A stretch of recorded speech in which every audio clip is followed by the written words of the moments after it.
नमस्कार लाडके बहिणींनो, तुमचं सगळ्यांचं मनापासून स्वागत आहे आपल्या चॅनलवरती. आजचा व्हिडिओ खूप महत्त्वाचा आहे, कारण लाखो महिलांच्या मनात एकच प्रश्न आहे. ज्या बहिणींची ई-के-वाय-सी अजूनही झालेली नाही, त्यांचं पुढे काय होणार? आणि त्याचबरोबर वेबसाईटवर ई-के-वाय-सी ऑप्शन दिसतोय, पण काम का होत नाही? आणि दुसरं म्हणजे मार्च लिस्टमध्ये नाव नसेल, तर पुढे काय करायचं? आणि तिसरी गोष्ट म्हणजे नवीन के-वाय-सी कधी सुरू होणार? या सगळ्या प्रश्नांची क्लिअर आणि कंप्लीट माहिती आपण आज पाहणार आहोत. सर्वात आधी एक मोठा गैरसमज क्लिअर करूया. सध्या बऱ्याच लाडक्यांना वाटते की वेबसाईटवर ई-के-वाय-सी चालू आहे, पण इथे सगळ्यात मोठं कन्फ्युजन आहे. सध्या जो ऑप्शन दिलेला आहे तो नवीन के-वाय-सी साठी नाही, तर तो फक्त दुरुस्ती प्रक्रियेसाठी इथे करेक्शनसाठी दिलेला आहे. आता दुसरं म्हणजे ज्यांची ई-के-वाय-सी झाली आहे, पण काही चूक आहे त्यांच्यासाठी हा ऑप्शन दिलेला आहे. ज्यांनी अजूनही ई-के-वाय-सी केलीच नाही, त्यांना या ऑप्शनमधून फायदा होणार नाही.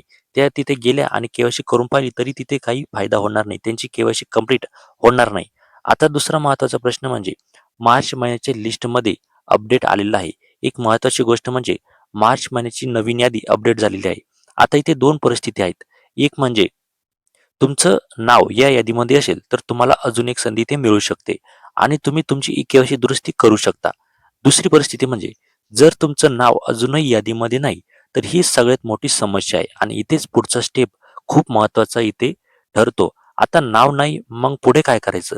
जर तुमचं नाव कोणत्याही दुरुस्ती यादीमध्ये येत नसेल, तर तुम्ही थेट महिला व बालविकास विभागाच्या प्रकल्प अधिकाऱ्यांना तिथे भेटू शकता.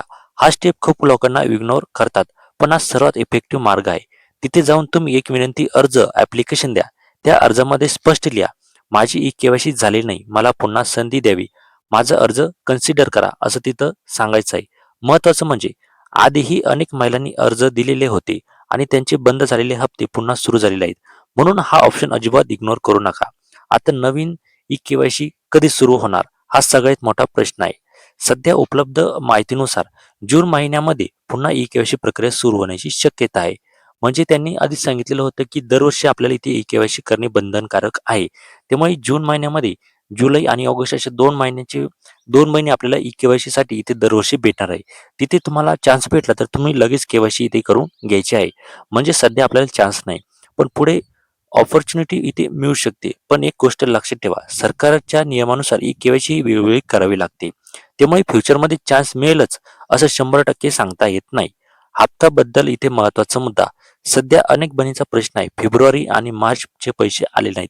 काही ठिकाणी हप्ते पेंडिंग आहेत. 1500 किंवा ₹3000 बद्दल इथे चर्चा सुरू होती, पण अजून स्पष्ट आणि फायनल अपडेट आलेलं नाहीये. म्हणूनच ही के-वाय-सी पूर्ण असणं खूप गरजेचं आहे.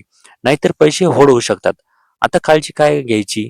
जर तुमचं नाव लिस्टमध्ये असेल तर लगेच दुरुस्ती करून घ्यायची आहे. तुमचं नाव नसेल तर प्रकल्प अधिकाऱ्यांची तुम्हाला इथे भेटायचं आहे. त्यानंतर तुम्हाला तिथे अर्ज द्यायचा आहे. आता काहीच शक्य नसेल तर तुम्हाला जून महिन्यापर्यंत इथे वाट बघणे अनिवार्य आहे. तुम्हाला वेळ वाया घालायचा नाहीये. कारण उशीर झाला तर तुम्हाला नुकसान तुमचंच होणार आहे. तुमचं ₹4500 इथे नुकसान होऊ शकतं. लाखो महिलांची ई-के-वाय-सी अजूनही बाकी आहे. त्यामुळे सरकारने पुन्हा संधी देणं इथे खूप गरजेचं आहे.